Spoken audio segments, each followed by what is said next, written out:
کہاں ہے وہ طالب علم جو کہتے تھے وہ نکاح والا وظیفہ بتاؤ جی؟ یہ ہے وہ وظیفہ، واللہ غالب علی امرہ ولکن اکثر الناس لا یعلمون۔ ایک یہ اور ایک آگے آ رہا، انما اشکو بثی وحزنی الی اللہ۔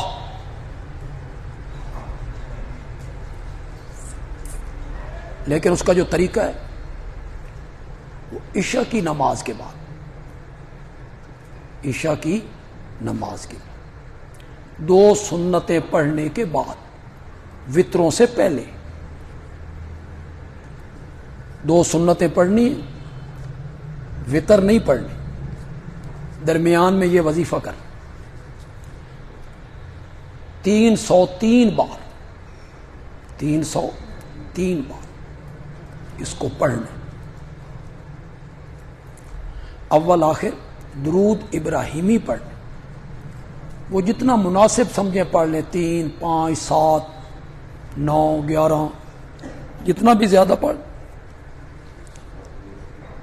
اول آخر درود پڑھ، پھر سر سجدے میں رکھ کے یا غفورو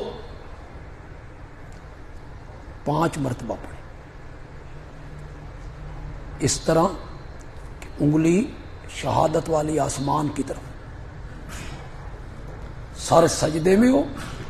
اور شہادت کی انگلی آسمان کی طرف، یا غفور ہو۔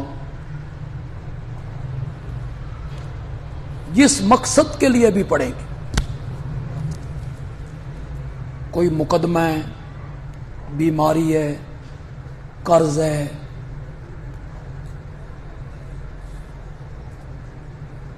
بچیوں کے رشتے لوگوں کے نہیں ہو رہے، پریشان ہیں لوگ، بچوں کے رشتے نہیں ہو رہے، پریشان ہیں لوگ، تو جس مقصد کے لیے پڑھیں گے وہ ذہن میں رکھنا ہے، سارے وظیفے میں وہ مقصد ذہن میں رکھنا ہے، بڑا مجرب نسخہ ہے۔